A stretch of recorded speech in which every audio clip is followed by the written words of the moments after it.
மைந்தன் தூய ஆவியின் திரியேக ஆசீர்வாதம் நம் அனைவரையும் ஆசீர்வதித்து காப்பதாக. ஆமேன். என் அன்பு தேவ ஜனமே, இந்த நாளிலும் கூட சிந்தனைக்காக நியாயாதிபதிகள் 6ஆம் அதிகாரம் 16வது வசனம். அதற்கு அவன், ஐயோ ஆண்டவனே, நான் இஸ்ரவேலை எதனால் ரட்சிப்பேன்? மனாசேயின் சந்ததியிலே நான் அற்பமானவன், என் தகப்பன் வீட்டில் எல்லாரிலும் நான் சிறியவன் என்று சொன்னான். அன்பான இறை மக்களே, இன்றைக்கு நம்முடைய குறைவுகள் தான் நமக்கு பிரச்சனையாக அமைகிறது. நாம் அந்த குறைவுகளை எப்பொழுது நோக்கி பார்க்கிறோமோ அப்பொழுது நம்முடைய வாழ்க்கையிலே பிரச்சனைகள் தலை தூக்க ஆரம்பித்து விடுகிறது. எல்லோரிலும் எல்லாவற்றிலும் நிறைவானவர்கள் அல்ல. ஏதோ ஒரு சில மக்கள் நிறைவாக பக்தி என்ற போர்வையிலே, ஜெபம் என்ற போர்வையிலே, விசுவாசி என்ற போர்வையிலே இன்றைக்கு நிறைவுள்ளவர்களாக காட்டப்படலாம். ஆனால் உண்மையான நிறைவும் நிலையான நித்தியமும் இன்றைக்கு எதிலிருந்து வருகிறது என்று சொன்னால், நம்முடைய அவிவிசுவாசம். நான் சிறியவன், என் தகப்பன் வீட்டிலே நான் சிறியவன் என்று கிதியோன் சொல்கிறான். மனாசேயின் கோத்திரம், அந்த கோத்திரத்திலே இருக்கிற ஜாதிகளிலே நாங்கள் அற்பமானவர்கள் என்று சொல்லக்கூடிய அந்த ஏழ்மை நிலை, அந்த ஏழ்மையை நமக்கு மனதிலே வரும்பொழுது பிரச்சனைகள் துவங்குகிறது.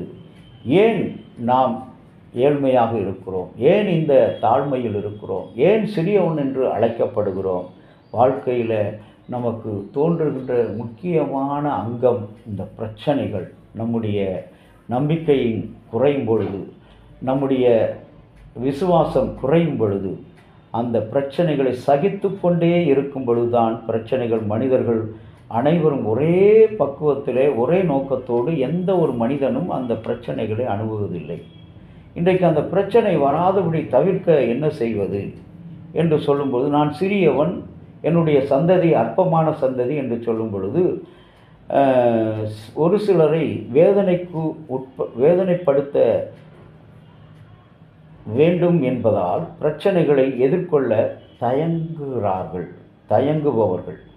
பிரச்சனைகளை ஏன் நம்ம இதை எதிர்க்கணும்? ஏன் வேண்டியது? இன்றைக்கு பிசாசோடு அநேக விசுவாசிகள், அநேக கிறிஸ்தவர்கள் ஜாதிய பிசாசோடு, அதிகார பிசாசோடு, பணம் சார்ந்த பிசாசோடு அவர்கள் என்ன செய்ய, ஏன் அதை போய் தொந்தரவு பண்ணுவானே, நம்ம வாட்டுக்கு அது கூடவே போய்கிட்டே இருக்கலாம் என்று சொல்கிற அந்த நிலை. எந்த ஒரு தீர்வும் எடுக்காமல் தள்ளி போட்டுக்கொண்டே இருப்பது. இன்றைக்கு நம்முடைய சபை சங்கத்தை எடுத்துக்கொள்வோம், திருச்சபை எடுத்துக்கொள்வோம், எந்த ஒரு முடிவுகளையும், எந்த ஒரு நிலைப்பாடையும் சரியான முறையிலே, கொள்கையிலேயோ கோட்பாடிலோ நாம் என்ன செய்ய வேண்டும்? தள்ளி போட்டு போய்கொண்டே இருப்பது நமக்கு பெரிய இழிவான ஒரு காரியம். இன்றைக்கும் கூட அன்பான இப்படிப்பட்ட மக்களைத்தான் இந்த பயம் உந்தி தள்ளுகிறது. நாங்கள் சிறியவர்கள். இன்றைக்கும் கூட அருமையான இறைமக்களே, அவர் சிறியவனை புழுதியிலிருந்து உயர்த்துகிறார். எளியவனை, ராஜாக்களை கீழே தள்ளி சிம்மாசனத்தில் அமர்த்துகிற ஆண்டவர். இன்றைக்கு நானும் கூட, நம்முடைய கேட்கிற ஒவ்வொரு தேவனுடைய பிள்ளையும் கூட இன்றைக்கு சிறியவனாக, சந்ததியிலே அற்பமானவர்களாக எண்ணப்படலாம். ஆனால் கர்த்தருடைய பார்வையில் நீங்களும் நானும் விசேஷமானவர்கள், சிங்காசனத்தில் அமரக்கூடியவர்கள், இந்த சிறப்பான தகுதியை பெறக்கூடியவர்கள் என்பதை மறந்து போகக்கூடாது. இன்றைக்கு நம்முடைய வாழ்க்கையில் இந்த அவிவிசுவாச குறைவான வார்த்தை, நான் சிறியவன், அற்பமானவன் என்ற எண்ணத்தை தவிர்த்து விட்டு நம்முடைய வாழ்க்கையில் தடாலடியாக ஒரு முடிவை எடுக்கின்ற ஒரு ஊக்கம் பெற்றவர்களாக இருக்க வேண்டும். இன்றைக்கு உணர்ச்சிகளால் யோசித்து முடிவெடுக்காதபடி நாம் என்ன செய்ய வேண்டும்? நம்முடைய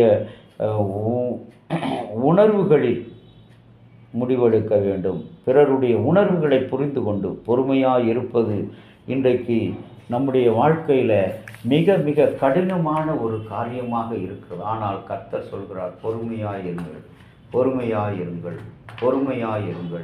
இவைகள் நமக்கு கொடுக்கப்படுகிற ஒரு பெரிய ஒரு அருள் கொடை.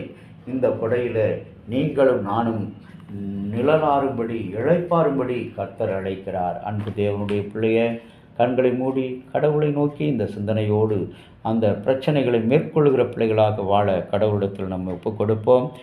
ஆண்டவராகிய இயேசுவே, உம்மை நன்றியோடு துதிக்கிறோம், தோத்தரிக்கிறோம். இந்த கிதியோன் கேட்ட அந்த அவிசுவாசமான வார்த்தை, நான் மனாசேயின் சந்ததியில் அற்பமானவன் என்றும் ஆண்டவரே, நான் சிறியவன் என்றும் என்னால் என்ன ஆகும் என்று சொல்லி கேட்கிற அந்த கேள்விக்கு போல நாங்கள் இல்லாதபடி, ஆண்டவரே, நாங்கள் ராஜாவின் பிள்ளைகள், மேன்மையானவரின் பிள்ளைகள், மகத்துவமானவரின் பிள்ளைகள், மகிமையின் தேவனுடைய பிள்ளைகள், சேனைகளின் அதிபதியானவரின் பிள்ளைகள் என்கின்ற உணர்வோடு நாங்கள் உம்முடைய பலத்தை பெற்றவர்களாக தொடர்ந்து ஜீவிக்க எங்களுக்கு அருள்தாரும். ஒன்றான இரட்சகர் இயேசுவின் நாமத்தில் வேண்டிக் கொள்கிறோம்.